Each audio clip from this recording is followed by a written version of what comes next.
So hey guys, நான் தான் உங்க கூட பேசுகிறேன். இன்றைக்கி என்ன பார்க்க போகிறோம்னா, ஐ ஆம் become the will and the hero is observe chapter 45 தான் பார்க்க போகிறோம். ப்ரீவியஸ் எபிசோட் பார்க்கலன்னா பார்த்துட்டு வந்துருங்க. அப்போ தான் இந்த எபிசோட் புரியும். எபிசோட் ஓப்பனிங்கில் சியலா வந்து ஹாரு அப்படின்னு சொல்லிட்டு ரொம்ப ஹாப்பியாக அவங்களோட அப்படியே எமோஷனலாக லவ்வை வந்து எக்ஸ்ப்ரெஸ் பண்ணுற மாதிரி காமிச்சிக்கிட்டு இருக்காங்க. இந்த சைடு வந்து ஹாரு வந்ததுக்கு அடுத்து சியலா நேராக போய் ஹாருவை கட்டி பிடிச்சிக்கிட்டு இருக்காங்க. இங்கே நம்ம ஹீரோ ஹாரு வந்து சியலா அப்படின்னு சொல்லி கட்டி பிடிச்சிக்கிட்டு இருக்காங்க.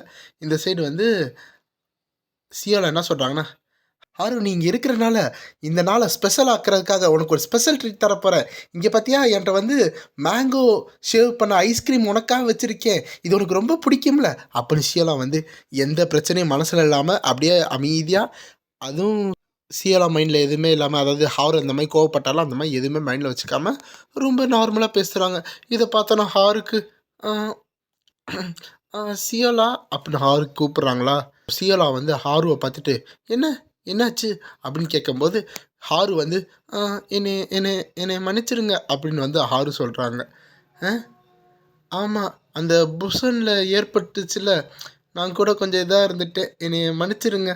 அப்போது நான் வந்து ரொம்ப கோல்டாக உங்களை ஆக்ட் பண்ணிட்டேன், அதாவது ரொம்ப இதாக ஆக்ட் பண்ணிட்டேன் அப்படின்னு வந்து ஹாரு வந்து சொல்லிகிட்டு இருக்காங்களா.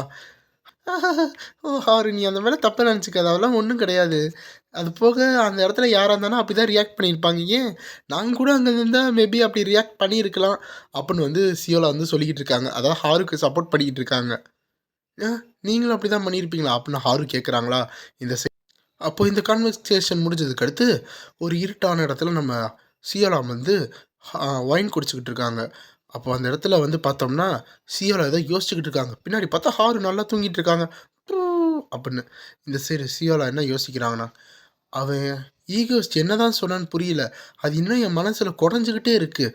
அவன் என்ன சொன்னான், அவன் ஏதோ ஒன்று ரெடி பண்ணிகிட்டு இருக்கேன்னு சொல்கிறான். அது போக இந்த 1 இயர் வந்து அவன் எதுவும் பண்ண மாட்டேன்னு சொன்னான். அப்போ நெக்ஸ்ட் இயர் வந்து ஏதாச்சும் பெருசாக பண்ண போகிறானா. அப்போது அது என்னவா இருக்கும் அப்படின்னு வந்து இங்கிட்டு சியோலா வந்து அது எல்லாத்தையும் யோசிச்சுக்கிட்டு இருக்காங்க. போது அப்படியே அவங்களுக்கு ஒரு ஒரு பொறி தட்டுது. என்னன்னா, ஒருவேளை அவன் அந்த 1 இயர் கழிச்சு ஏதோ பெருசாக பண்ண போகிறானோ அப்படின்னு சியோலா நினச்சிக்கிட்டு இருக்காங்க. இந்த சைடு பார்த்தா தி மூன் கல்ட் அப்படின்னு ஒரு இடத்த காமிக்கிறாங்க. பார்த்தா எல்லாரும் அந்த சிம்மாசத்துக்காக அப்படியே தலை குனிஞ்சு மரியாதை கொடுத்துக்கிட்டு இருக்காங்க. அந்த இடத்துல பார்த்தா ஒரு பிக்சர் இருக்குது. அந்த பிக்சரில் பார்த்தா ஒரு உமன் வந்து ஒரு நிலாவை பிடிச்சிருக்கிற மாதிரி, மற்ற மக்கள்லாம் வந்து அந்த உமனை பிடிச்சிருக்கிற மாதிரி ஒரு சிம்பிள் இருக்குது. இந்த சைடு எல்லாரும் ப்ரேயர் பண்ணிக்கிட்டு இருக்காங்க. அப்போது அந்த இடத்துல ஒரு கதவு திறக்குது. இந்த உலகத்தில் எல்லாமே புனிதமாக வைக்கணும் அப்படின்னு ஒருத்தர் சொல்லிக்கிட்டு வந்துக்கிட்டு இருக்காரு. இது எல்லாம் நம்ம மூன் லைட்டுக்காக அப்படின்னு அவர் சொல்லும்போது அங்கே இருக்கிற மற்ற எல்லாரும் வந்து ஆமாம் எல்லாம் மூன் லைட்டுக்காக அப்படின்னு எல்லாரும் கரகோஷத்தை ஏற்றிக்கிட்டு இருக்காங்க. அங்கே இருக்கிற அந்த வயசானவர் என்ன சொல்கிறாருன்னா, இந்த நாள் வந்துருச்சு, இந்த நாள் தான் இந்த ஸ்கையில் கிரேட் மூன் வர வேண்டிய நாள். அந்த நாளப்போ தான் இந்த மூன் காடஸ் டிசெண்டன்ட் வருவாங்க. எல்லாரும் சொல்லுங்க மூன்லைட் அப்படின்னு எல்லாரும் கத்திக்கிட்டு இருக்காங்க. எல்லாரும் கரகோஷத்தை எழுப்பி ரொம்ப அதிகமாக கத்திக்கிட்டு இருக்காங்க. அப்போ அந்த வயசானவர் வந்து ஷ் அப்படின்னு சொல்கிறாங்க. அது கேட்டோன்னே எல்லாரும் ப்ரேயர் பண்ணிக்கிட்டு இருந்தாங்களா அப்படியே அமைதியாயிட்டாங்க. அப்போ அந்த நடுவில் ஒரு கதவை திறந்து ஒரு உருவம் மட்டும் நடந்து வந்துக்கிட்டு இருக்கு. அந்த உருவம் வரும்போது எல்லாரும் ரொம்ப நட்டுங்குறாங்க. அந்த ப்ரெஷர் தாங்கலாம் இல்லை அவங்க வர்றாங்களா அது என்னன்னு தெரில. பட் எல்லாரும் ரொம்ப பயப்படுறாங்க. அவங்க ஃபேஸை கூட பார்க்க முடியாமல் அளவு பயந்துக்கிட்டு இருக்காங்க. இந்த சைடு அவங்க கொஞ்சம் கொஞ்சமாக வரும்போது அந்த ஸ்டேஜில் ஏறி நிற்கிறாங்க. அப்போது அவங்க அந்த கூட்டத்துக்கு எதிராக எல்லாத்தையும் பார்த்துக்கிட்டு இருக்கும்போது இந்த சைடு அந்த வயசானவர் அப்படின்னு சிரிக்கிறாரு. அந்த நாள் வரும்போது இந்த உலகமே இந்த இங் எனர்ஜி மூலமாக மொத்தமாக கன்சூம் ஆகப்படும் அப்படின்னு சொல்லிக்கிட்டு இருக்காங்க. இங் எனர்ஜினா என்னன்னு தெரியுமில, யாங் இங்குன்னு சொல்லுவாங்க மார்ஷியல் ஆர்ட்ஸில். இங்குனா ஃபீமேல் எனர்ஜி அந்த மாதிரி சொல்லுவாங்க. அதை பற்றி தான் சொல்கிறாங்க. ஸோ உங்களுக்கு அந்த மாதிரி ஏதாச்சும் இதை பற்றி தெரிஞ்சிச்சுன்னா கமெண்ட் பண்ணிட்டு போயிருங்க. அப்போது அந்த நேரத்தில் தான் இந்த மூன் ப்ரீஸ்டஸ் வந்து இருக்கிற எல்லாத்துக்கும் அவங்களோட டிவைன் பனிஷ்மெண்ட்டை கொடுப்பாங்க அப்படின்னு சொல்லிட்டு இருக்காங்க. இதுதான் அடுத்த வில்லின்னு நினைக்கிறேன். இந்த சைடு பார்த்தா நம்ம ஹீரோ வெளியேறுது, ரொம்ப குளிருது அப்படின்னு வந்துக்கிட்டு இருக்கான். அப்போ இந்த சைடு வந்து நம்ம ஹீரோ கேங்ஸ் வந்து ஆஸ் யூஸ்வலாக சியோ வந்து குட் மார்னிங் எல்லாத்துக்கும் அப்படின்னு சொல்லிட்டு இருக்காங்க. இந்த சைடு ஆமாம் குட் மார்னிங் அப்படின்னு சொல்கிறாங்க. இந்த சைடு பார்த்தா ஹீரோ என்ன கேட்குறான்னா, ஆமாம் சூயானுங்க அப்படின்னு கேட்கும்போது அவன் அங்கிட்ட தான் இருக்கான் அப்படின்னு சொல்கிறாங்க. இந்த சைடு பார்த்தா கொஞ்ச நேரம் கழிச்சு வந்து நம்ம லீ வந்து எல்லாத்துக்கும் சாப்பாடு கொண்டு வராங்களா, எல்லாரும் இதை சாப்பிடுங்க அப்படி அன்பாக கொடுக்கும்போது நல்லா சுட சுட இருக்குது. அப்போ லீ என்ன சொல்கிறாங்கன்னா, இந்தியான் குளிர்காலத்தில் இது சூடாக சாப்பிட்டா உடம்புக்கு நல்லது அப்படின்னு சொல்லி கொடுக்குறாங்களா, அதனால் எல்லோரும் சாப்பிடுங்க அப்படின்னு சொல்லும்போது அதில் பார்த்தா ஏதோ மேலே பீன்ஸ் எல்லாம் இருக்குது போல்.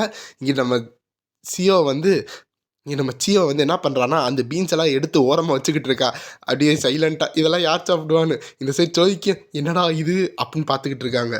அப்போ லீ வந்து அதை பார்த்தோன்னே, சியோ ஏன் இப்படி பண்ணுற, நான் தான் சொன்னேன்ல அந்த பீன்ஸ் எல்லாம் எடுக்கக்கூடாதுன்னு, அதெல்லாம் உடம்புக்கு நல்லது, நீ வளர்கிறதுக்கு அதெல்லாம் தேவை அப்படின்னு சொல்லிட்டு இருக்காங்களா. சியோ வந்து அப்படியே பயந்துக்கிட்டு கையில் கொஞ்சம் கீழே போடுற மாதிரியும் அப்புறம் அப்படின்னு திட்டு வாங்கிட்டு இருக்காங்க. இந்த சைடு நம்ம சோயை வந்து எடுத்து அப்படியே அந்த ஃப்ளோரில் வச்சுக்கிட்டு இருக்காங்க இந்த பீன்ஸை. அப்போ வந்து ஸோ நீ ஓரத்தில் வச்சா எனக்கு தெரியாதா சோயி, எனக்கு எல்லாம் தெரியும், ஒழுங்கா எல்போட்டை இருக்க எல்லாத்தையும் எடுத்து சாப்பிடு அப்படின்னு சொல்லிட்டு இருக்காங்க. இந்த சைடு ஐயோ மாட்டிக்கிட்டேனே அப்படின்னு இருக்காங்க. நம்ம ஹீரோவும் அதை பார்த்துட்டு என்னடா இது என்னது இது அப்படின்னு பார்த்துக்கிட்டு இருக்கான். இதை பார்த்தா ஏதோ டேஜாவு வந்த மாதிரியே இருக்குன்னு யோசிச்சுக்கிட்டு இருக்கான். ஏன்னா அப்போ ஹீரோ வந்து வேற வழி இல்லாமல் எடுத்து வாயில் போட்டு சாப்பிட்றான். ஏன்னா டியான் வந்து ஏன்னா லீ வந்து அப்படியே வந்து குறுகுறு நம்ம ஹீரோ பார்த்துட்டு இருக்காங்க. இவன் ஒழுங்காக சாப்பிட்டு மாட்டான், சாப்பிடலான்னா அவ்வளோதான் லெக்சர் எடுத்து நம்மளை கொலை பண்ணிடுவான்னு நினச்சி நம்ம ஹீரோ அது எல்லாத்தையும் சாப்பிட்டுக்கிட்டு இருக்கான். அப்போ ஹீரோ என்ன நினச்சிக்கிட்டு இருக்கானா, இது ஆமாம் எனக்கு தெரிஞ்சிச்சு ஏன் இந்த மாதிரி ஃபீலிங்னு, எங்கள் அம்மாவும் என்னை இப்படி தான் லெக்சர் கொடுத்துட்டு இருப்பாங்க, இப்படி சாப்பிட வச்சுதானே ஐயோ அதே இதை இங்கேயும் நான் ஃபீல் பண்ணுறேன்னு அப்படின்னு ஹீரோ நினச்சிக்கிட்டு இருக்கான். அப்போ சரி ஏதோ ஒன்று இருந்தாலும் என் டீம்மேட்ஸ் எல்லாரும் ரொம்ப ரொம்ப ரொம்ப ரொம்ப ஸ்ட்ராங்காக தான் இருக்காங்க அப்படின்னு ஹீரோ சொல்லிகிட்டு இருக்கான். ஸ்டார்டிங் வித் சியோ, இவன் வந்து ஒரு டிரான்ஸ்ஜெண்டர் இன்டெலிஜென்ட் யூசர், இவன் ஒரு எஸ் கிளாஸ். அடுத்து இவங்க தான் லீ ஹாஹூ, அதாவது அக்கா தம்பின்னு சொல்லியிருப்போம்ல, அதில் அந்த அக்காவை சொல்கிறாங்க. இவங்க தான் சவுத் கொரியாலேயே பெஸ்ட்டு ஹீலிங் எபிலிட்டி வச்சுருக்கிற ஒரே ஒரு பர்சன் அப்படின்னு சொல்லிட்டு இருக்காங்க. அப்புறம் அவளும் எஸ் கிளாஸ் தான். அப்புறம் கடைசியாக இந்த சைட் பார்த்தா சோய் ஹி த ஹெவி ஹிட்டர் அப்படின்னு வந்து சொல்லிட்டு இருக்கோமோ, இந்த சைட் சோய் வந்து இதை சாப்பிட்டே ஆகணுமா, இது என்ன அப்படின்னு வந்து சோய் வந்து ஃபீல் பண்ணிகிட்டு இருக்காங்க. இருந்தாலும் வந்து லீ வந்து அதை சாப்பிடணும்னு சொல்லிக்கிட்டு இருக்காங்க. இவளும் ஒரு ஏ கிளாஸ் தான் இப்போ, ஆனால் இவன் கண்டிப்பாக எஸ் ரேங்க்கு போயிடுவா, ஏன்னா காமிக்கில் இருந்த மாதிரி எஸ் ரேங்க் போயிடுவா அப்படின்னு ஹீரோ சொல்லிக்கிட்டு இருக்கான். அப்புறம் வெளியே இருக்கிற அந்த டெத் நைட், அவனும் எஸ் ரேங்க்கில் தான் இருந்தான் ஒரிஜினல் ஸ்டோரியில், இப்போயும் எஸ் ரேங்க்கில் தான் இருக்கான். ஸோ அவன் ஆல்ரெடி பீக் வந்துட்டான் அப்படின்னு ஹீரோ சொல்லிகிட்டு இருக்கான். எப்படினால எவ்வளோ பெரிய ஆள், இதெல்லாம் பார்த்தா அப்படியே என் மனசு அப்படியே பறக்குது தெரியுமா அப்படின்னு ஹீரோ வந்து வெளியே சொல்லிக்கிட்டு இருக்கானா. இங்கிட்டு பார்த்தா நம்ம சியோ வந்து அப்படின்னு வந்து கொஞ்சம் கஷ்டப்பட்டு சாப்பிட்ற மாதிரி. அப்புறம் வந்து லீ ஹாவ், அதாவது அந்த அக்கா வந்து 2 பேர்த்துல லீ இருக்கா, அதனால் வந்து நான் ஒன்று மாற்றலான் இருக்கேன். அதாவது இத்தனை நாள் வந்து லீன்னு ஒருத்தவங்க இருந்தாங்கல்ல, அதாவது இப்போ இருந்தாங்கள்ல, அவங்கள வந்து சுபின்னு சொல்ல, நான் அவங்க பேர் வந்து லீ சுபின்னு போட்டிருக்கு. இந்த சைடு இங்கே லீ ஹாஹூன்னு போட்டிருக்கு. ஸோ இந்த குட்டி பொண்ணை வந்து நம்ம லீன்னு கூப்பிடுவோம், அந்த பெரியவங்கள வந்து நம்ம சுபின்னு சொல்லுவோம். ஏன்னா வந்து பேர் வந்து ஒரே மாதிரி இருக்கா, அதே தான் கொஞ்சம் குழப்பமாக இருக்குது. அதே மாதிரி தான் நம்ம ஹீரோவோட ஒரிஜினல் பேர் வந்து கிம்மு, இந்த கதையில் பார்த்தா டியானு. ஆனால் வந்து அந்த குட்டி பையனோட பேர் வந்து கிம்மு. ஸோ வந்து எல்லாமே வந்து ஒரே பேரை வச்சுட்டாங்களா, அதனால் நமக்கு கொஞ்சம் கஷ்டப்படுற மாதிரி இருக்குது. ஸோ இதுலேருந்து பார்த்தீங்கன்னா அப்படியே பேர்லாம் கொஞ்சம் இங்கேயே நான் ஃபிக்ஸ் பண்ணிடுறேன். இப்போலேருந்து இந்த பொண்ணோட பேர் வந்து நம்ம லீன்னு வச்சுக்கலாம், அந்த பொண்ணோட பேர் சுபின்னு வச்சுக்கலாம். சரி அப்படியே வீடியோ ஸ்டார்ட் பண்ணிடுவோம். வாவ் இவ்வளோ சீக்கிரமாக சாப்பிட்டியா அப்படின்னு, ரொம்ப போர் சீனியர் நீங்கள், ஆனால் குட் லக், நீ போய் நல்லா படி அப்படின்னு ஹீரோ சொல்லிட்டு இருக்கான். ஏன்னா வந்து லீ என்ன சொல்லியிருப்பாங்கன்னா, சரி சாப்பாடுக்கு நன்றி, நான் போய் படிக்கிறேன் அப்படின்னு போயிருப்பாங்க. பாவம் அவங்களுக்கு எக்ஸாம் போகலாம், வேறு யாருக்கு எக்ஸாம் இருக்குன்னு சொல்லுங்கள். இந்த சைட் பார்த்தா சோய், நீ வந்து அப்படியே நான் சின்ன வயசில் எக்ஸாம் படிக்கிற மாதிரியே ரிமெம்பர் பண்ணிக்கிட்டு இருக்க அப்படின்னு வந்து சோய் சொல்கிறாங்களே, அப்படியே ரொம்ப நன்றி அப்படின்னு வந்து ரொம்ப ஃபீலிங்கோட போகிறாங்க. அவ்வளோ ப்ரெஷர் போல எக்ஸாமில். இந்த சைடு வந்து நம்ம சியோ வந்து உங்களால் முடியும் லீ, உங்களால் முடியும் நீங்கள் போய் நல்லா எழுதுவீங்க அப்படின்னு மோட்டிவேஷன் கொடுக்கும்போது ரொம்ப நன்றி அப்படின்னு சொல்லும்போது, இந்த சைடு 2 பேரும் அப்படியே குறுகுறுன்னு அவங்களுக்குள்ளே பார்த்துக்கிட்டு, அப்போது ஆரம்பிச்சிடலாமா, நம்ம வேலையை பார்த்துடலாமா அப்படின்னு வந்து சியோ வந்து சோய்கிட்ட கேட்குறாங்க. அப்போது இந்த சைடு வந்து சுபின், ஓகே ஆனஸ்ட்டாக நீங்கள் என்ன பண்ணிக்கிட்டு இருக்கீங்க, அதுவும் லேட் ஆகுது நீங்கள் வர்றதுக்கு, என்ன பண்ணிகிட்டு இருக்கீங்க அப்படின்னு வந்து சுபின் கேட்கும்போது, இந்த சைடு வந்து இந்த சைடு வந்து 2 பேர் சந்தோஷமா கீழ வந்து இறங்கிட்டு இருக்காங்க. அந்த பேஸ்மெண்ட்ல அப்படி என்னதான் பண்றீங்க? சீக்கிரம் வந்து வரணும். சும்மா அதிலேயே இருக்கக்கூடாது. நீங்க பேஸ்மெண்ட்லயே இருக்கனால உங்க உடம்புல சன்லைட்டே படாது. அப்ப எப்படி வந்து உடம்புல வந்து விட்டமின் கிடைக்கும் அப்படின்னு சொல்லிட்டு இருக்கும்போது 2 பேர் குடுகுடுன்னு ஓடி போயிட்டு இருக்காங்க. இந்த சைடு நம்ம ஹீரோ வெளிய பார்த்துட்டு இருக்கான். ஆமா, இப்பதான் வந்து யோசிக்கிறேன். ஆ அந்த டைம் வந்துருச்சு. இந்த டைம்ல தான் அந்த பெரிய டெரரிஸ்ட் அட்டாக் நடக்கிறதுக்கான ஒரு க்ளூ இப்பதான் வரப்போகுது அப்படின்னு ஹீரோ சொல்லிட்டு இருக்கான். ஸோ நம்ம ஹீரோக்கு அந்த மூன் கல்ட்டை பற்றி நல்லா தெரியும். ஏன்னா ஹீரோ தானே எல்லாத்தையும் படித்து முடிச்ச அப்புறமா அப்போ வந்து ஹீரோ வந்து சுபின்னு கூப்பிட்றான். இந்த சைடு வந்து என்ன அப்படின்னு திரும்பி பார்க்கும்போது எனக்கு தெரியாது அவங்களுக்கு சன்லைட் கிடைக்குமா கிடைக்காதுன்னு. ஆனால் கண்டிப்பாக அவங்கள நான் மூன் லைட்டில் இழுத்துட்டு போவேன் அப்படின்னு ஹீரோ சொல்கிறான். இங்கிட்டு சுபினுக்கு புரியல. என்னது அப்படின்னு. அப்புறம் கொஞ்ச நேரம் கழித்து பார்த்தா இங்கிட்டு நம்ம சிஓ வந்து ஏன்னா இந்த குளிரில் நீ இப்படி கூட்டிகிட்டு வர அப்படின்னு வந்து இருக்கா. அந்த சைடு பார்த்தா அதுக்கு தான் நான் உன்னை நல்லா பல்காக ட்ரெஸ் போட சொன்னேன். நீ ஒழுங்காக போடாமல் தான் அது ஓன் தப்பு அப்படின்னு சொல்லிக்கிட்டு இருக்கான். இந்த சைடு பார்த்தா நம்ம 3 பேருக்கும் 3 விதமான விஷயத்தை வச்சு பறந்துக்கிட்டு இருக்காங்க. அதாவது சோய் வந்து எலக்ட்ரிக் எனர்ஜியில் பறந்துட்டு இருக்காங்க. நம்ம ஹீரோ வந்து டெலிகைனஸு, அப்புறம் வந்து சிஓ வந்து ராக்கெட் பூட்ஸு. ஸோ அவங்களோட இன்டெலிஜென்ட் பவருக்கு ஏற்ற மாதிரி டிஃப்ரெண்ட் பண்ணி காமிச்சிருக்காங்க.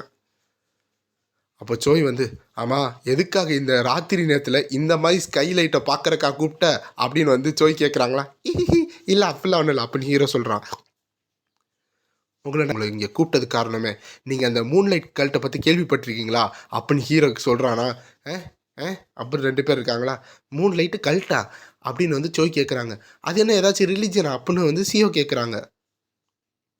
ஆமாம், அவங்கெல்லாம் ரொம்ப மான்சரியஸ் கல்ட்டிஸ்ட்டு. அவங்க எல்லாத்தையும் சீக்கிரமாக இந்த கண்ட்ரியை வந்து அழிக்க போகிறாங்க. அப்புறம் யாருனாலையும் அதை ஸ்டாப் பண்ண முடியாது அப்படி ஹீரோ சீரியஸாக சொல்கிறானா? இந்த சைடு 2 பேருமே வந்து சீரியஸாக பார்க்குறாங்க. என்ன என்ன இவன் இவ்வளோ சீரியஸ் ஆகிட்டா? அப்போ இது ரொம்ப பெரிய பிரச்சனை போல அப்படின்னு அண்டர்ஸ்டாண்டிங் வராங்க. ஆனால் என்னையே தவிர அப்படின்னு ஹீரோ கான்ஃபிடெண்ட்டாக சொல்லிகிட்டு இருக்கான். அப்போ சிஓ அந்த காகுல்ஸை கூட அப்படின்னு சொல்லும்போது ஓகேண்ணா அப்படின்னு சொல்லி உள்ளே இருந்து காகுல்ஸ் எடுத்துக்கிட்டு இருக்காங்க. அப்போது அந்த 3 காகுல்ஸ் எடுத்துக்கும் போது எல்லாரும் அதை போட்டுக்கோங்க. இதை போட்டுக்கிட்டு அந்த இடத்த பார்த்தீங்கன்னா அவங்க ஒரு பெரிய மேஜிக் சர்க்கிள் இருக்கும். அதை நல்லா க்ளோ ஆகுறத வச்சு கண்டுபிடிச்சலாம் அது எங்கே இருக்குன்னு அப்படின்னு ஹீரோ சொல்லிக்கிட்டு இருக்கானா? அப்படியா அப்படின்னு சொல்லி எல்லோரும் அந்த காகுல்ஸ் போட்டுக்கிட்டு இருக்காங்க. எப்படி நீங்கள் அதை பார்க்குறீங்களா அப்போ நம்ம ஹீரோ சொல்லிக்கிட்டு இருக்கானா? இந்த சைடு 3 பேருமே பார்த்துக்கிட்டு இருக்காங்க. அப்படின்னு பார்த்துக்கிட்டு இருக்கும்போது சோய் வந்து ஆமாம் எல்லாமே வந்து க்ளோ ஆகிட்டு தான்டா இருக்கு மோரான் அப்படின்னு வந்து திட்டிக்கிட்டு இருக்காங்க நம்ம ஹீரோவை. ஏன்னா வந்து அவங்க வாட்டிக்கு சும்மா இருக்கவங்கள போய் நைட் டைம் வந்து இழுத்துட்டு வந்து இங்கே பாடுறா காகிள்ஸை போடு உனக்கு அது தெரியும் இது தெரியும்னு சொல்லி பார்த்தா ஒன்றுமே தெரில, வெறும் வந்து சீரியல் லைட்டு தான் தெரியுது. எல்லாம் எல்லோரும் கடுப்பாயிட்டு இருக்காங்க. அதோட இந்த சாப்டர் முடியுது. இந்த சாப்டர் பிடிச்சிருந்தா மறக்காமல் லைக் பண்ணி ஷேர் பண்ணி சப்ஸ்கிரைப் பண்ணிடுங்க. பை.